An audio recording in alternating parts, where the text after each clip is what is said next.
Hello बच्चों, let's read this question. This question says that which of the following fossil men had religious feelings of worship and used burial customs.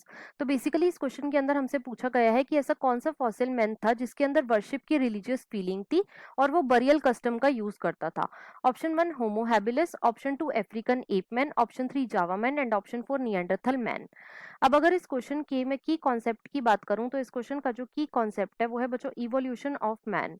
Let me right it over here. It is evolution of man. अब सबसे पहले तो देखो, जब भी हम evolution of man की बात करते हैं तो बच्चों इसके अंदर हम सबसे पहले बात करते हैं अबाउट ड्रायोपिथिकस एंड रामापिथिकस.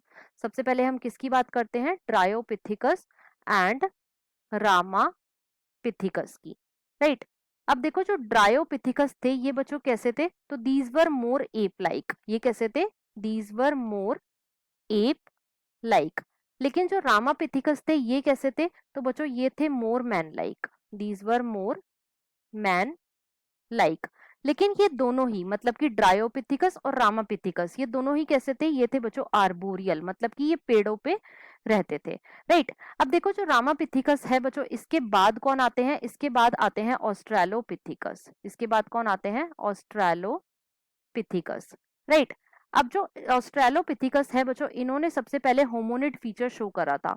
इन्होंने क्या शो करा था? इन्होंने सबसे पहले होमोनिड फीचर शो करा था. होमोनिड फीचर का क्या मतलब है? इन्होंने सबसे पहले ह्यूमन लाइक फीचर शो करा था. और वो फीचर क्या था? तो वो था बच्चों bipedal locomotion. It was bipedal locomotion. और साथ ही साथ जो ऑस्ट्रेलोपिथिकस थे बच्चों, इनकी ब्रेन की कैपेसिटी कितनी थी? वो थी 500 सीसी.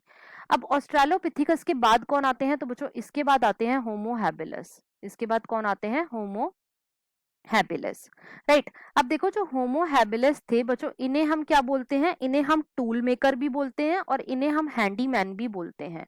इन्हें हम टूल मेकर भी बोलते हैं और इन्हें बच्चों हम हैंडी मैन भी बोलते हैं. और जो होमो हैबिलस थे बच्चों, ये फ्रूट्स ईट करते थे. ये क्या ईट करते थे? फ्रूट्स ईट करते थे. और इनकी ब्रेन कैपेसिटी कितनी थी? तो वो थी बच्चों 650 से 800 सीसी, राइट. अब होमो हैबिलिस के बाद कौन आते हैं? तो बच्चों इनके बाद आते हैं होमो इरेक्टस. इनके बाद कौन आते हैं? होमो इरेक्टस. अब देखो, जो होमो इरेक्टस थे, बेसिकली इन्हें हम क्या बोलते हैं? इन्हें हम जावा मैन भी बोलते हैं और इन्हें हम बच्चों पैकिंग मैन भी बोलते हैं.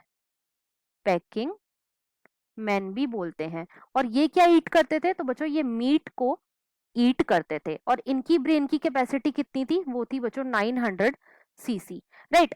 अब होमो इरेक्टस के बाद कौन आते हैं? तो बच्चों इसके बाद आते हैं निएंडरथल मैन. इसके बाद कौन आता है? Neanderthal man, right. अब देखो, जो निएंडरथल मैन थे बच्चों, इनकी ब्रेन की कैपेसिटी कितनी थी? वो थी 1400 सीसी. और ये क्या करते थे? ये बच्चों बरियल को, जो भी इनके डेड होते थे उनको बरी करते थे. ये क्या करते थे? डेड को बरी करते थे. डेड को बरी करते थे. और इनके अंदर क्या थी? इनके अंदर वर्शिप की रिलीजियस फीलिंग थी.